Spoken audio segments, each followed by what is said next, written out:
석청은 눈짓을 하여 민유를 10여 걸음 떨어진 한쪽으로 불러 나직이 물었다. 우리 오가가 맞소? 오가가 장락방의 방주가 되었다는 소문을 들었는데 저 애처럼 멍청한 녀석이 방주가 될 수 있겠소? 민유는 흐느끼며 말했다. 이미 10년이란 세월이 흘렀는데 모습이 조금은 달라진 것이 당연하죠. 난 우리 아들임에 틀림이 없다고 생각해요. 석청은 생각에 잠긴 얼굴이 되었다. 그럼 당신은 아무 의심도 느끼지 못하오? 민유는 주저주저하는 빛을 보이며 대답했다. 의심은 약간 없지 않아 있어요. 그러나 어떻게 된 노릇인지 모르지만 꼬집어서 이유를 말할 수 없으나 자꾸만 우리 아들같이만 생각돼요. 석청은 갑자기 떠오르는 생각이 있어 들뜬 어조로 나직이 외쳤다. 아, 방법이 있어. 3회 그날 그 계집이 당신을 해치려고 했을 때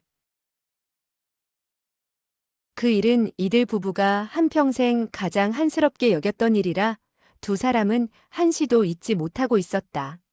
그래서 그 일은 들먹이기도 싫어했던 나머지 그는 애매하게 한마디를 하고 얼버무렸다.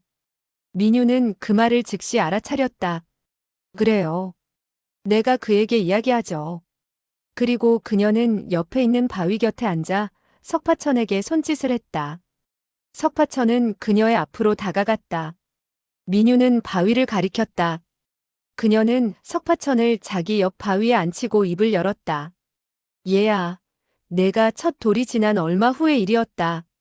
어느 여도적이 이 애미를 해치려고 집으로 잠입했다. 그 당시 너의 아버지도 집에 없었고 이 애미는 너의 동생을 낳은 지 한 달이 되지 않아 대적할 힘이 없었다. 그리고 그녀는 한숨을 내쉬며 다시 말했다. 그 여도적은 이 애미만을 죽이려는 것이 아니라 너를 죽이고 너의 아우마저 죽이려고 했다. 석파천은 놀라 부르짖었다. 그래, 나를 죽였어요? 그러나 그는 곧 실소를 했다. 나도 멍청하군. 지금 이렇게 살아있으니 당연히 죽지 않았는데. 민유는 웃지 않고 계속 말했다. 나는 왼손으로 너를 안고 오른손에 검을 들고 억지로 버티어내고 있었다. 그 여도적은 무공이 대단했거든. 정이 위급해진 그때 너의 아버지가 돌아오시게 되었지. 그 여도적은 3개의 금전표를 던졌다. 계속되는 그녀의 이야기는 대강 이러했다. 3개의 금전표 가운데 2개는 민유가 검으로 쳐서 떨어뜨릴 수 있었으나 1개는 그만 석중옥의 엉덩이에 적중되었다. 몸은 지칠 대로 지친 데다가 놀란 나머지 민유는 기절을 했는데 그때 마침 석청이 나타나자 그 여인은 도망을 쳤다. 석청은 그녀를 쫓으려고 했으나 몰래 그녀가 잠복시킨 고수가 있을지도 모르고 또 민유를 구하기 위해 멀리까지 쫓을 수가 없었다.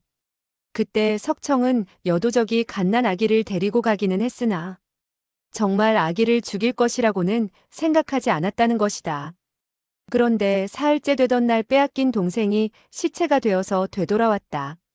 어린 가슴에 2자루 장검이 꽂혀 있었는데 한 자루는 검은 검이고 한 자루는 흰 검이었다.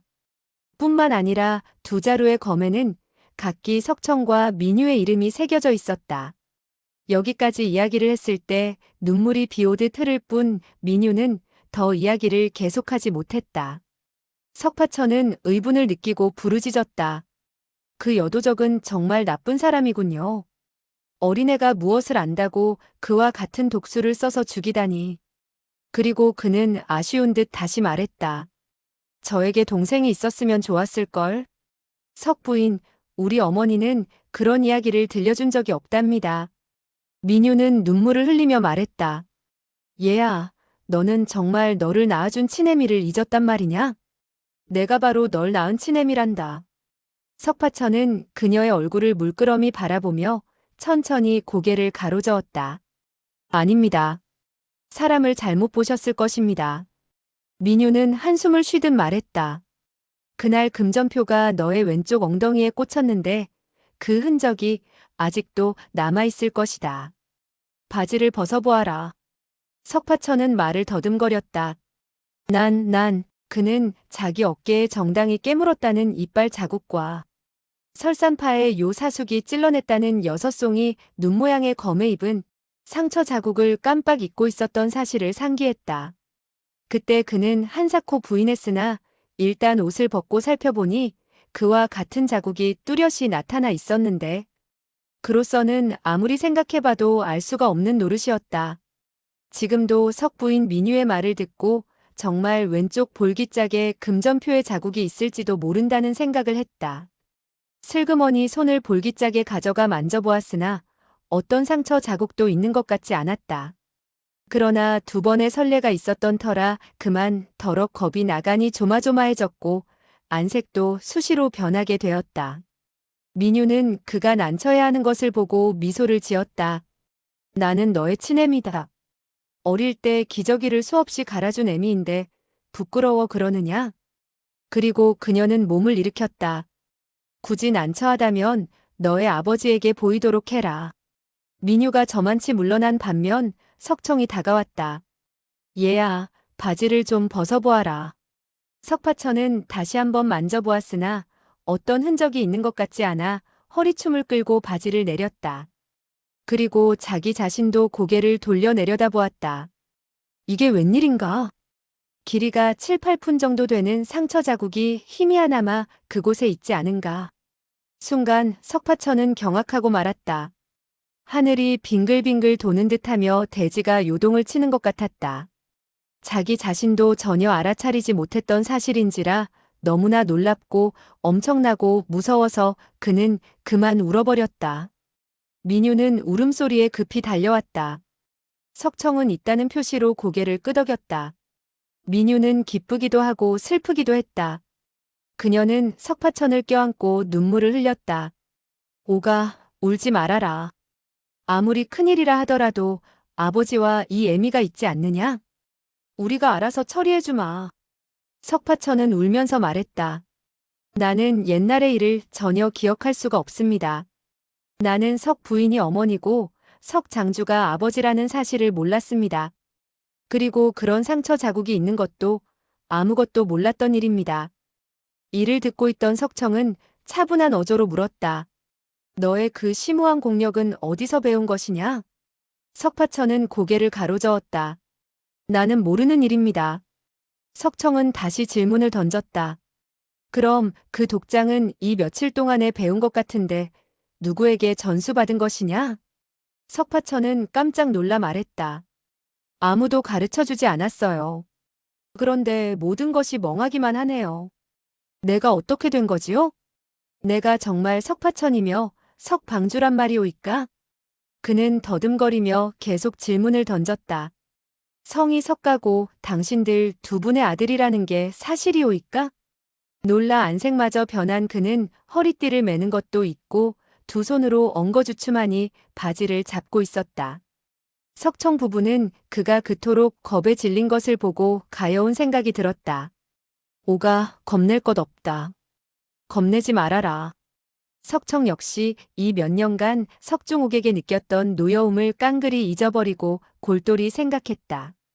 머리에 커다란 충격을 받거나 큰 병을 앓고 나면 기억상실증이라던가 좀처럼 회복하기 어렵다고 하는 증세를 일으켜 옛일을 까맣게 잊어버린다고 하던데 오가도 그런 증세에 걸린 것이 아닐까? 그는 마음속으로 생각하고 있는 바를 일시 바로 감히 처에게 들먹이질 못했다. 그런데 민유 역시 그와 같은 생각을 하고 있었다. 부부 두 사람은 서로 쳐다보다가 약속이나 한 사람들처럼 불쑥 내뱉었다. 기억상실증. 석청은 이와 같은 증세가 있는 사람들에게 만약 재촉을 하거나 다그치게 된다면 오히려 환자의 질환을 가중시킨다는 사실을 알고 있었다.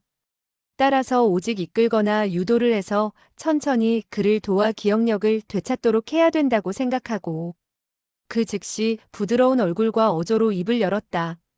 오늘 우리 골육이 다시 만나게 되었으니 실로 기쁘기 짝이 없는 일이다. 얘야, 너도 아마 틀림없이 배가 고플 것이다. 우리들은 저 앞으로 나가 술과 밥을 사 먹기로 하자꾸나. 석파천은 여전히 제정신을 차리지 못한 듯 물었다. 나는 도대체 누구지요? 민유는 손을 뻗쳐서 그를 대신해서 바지를 끌어올려주고 한쪽 모퉁이를 잡아서는 허리띠를 매준 이후 부드러운 어조로 입을 열었다. 얘야, 너는 혹시 세게 넘어져서 머리를 아프도록 세차게 부딪힌 일이 없느냐? 그리고 그 누구와 싸우다가 머리를 얻어맞아 상처를 입은 적도 없느냐? 석파천은 고개를 가로저었다. 없어요. 없다고요. 민유는 다시 부드러운 어조로 물었다. 그렇다면 이 몇 년 동안 너는 심한 병을 알아본 적이 없느냐? 혹시 높은 열을 낸 적도 없단 말이냐? 석파천은 그제서야 제정신이 조금 드는 듯 했다. 있어요. 몇 달 전 저는 온몸에서 높은 열이 났었지요. 그야말로 커다란 화로 속에서 지지고 볶아지는 것 같았지요. 나중에는 또 전신이 얼음과 같이 차가워지기도 하고 그랬는데 그날 황량한 산속에서 정신을 잃고 난 이후부터는 아무것도 모르게 되고 말았어요. 석천과 민유는 이제 그의 병원을 알아내게 되자 속으로 기뻐하는 동시에 안도의 한숨을 내쉴 수가 있었다.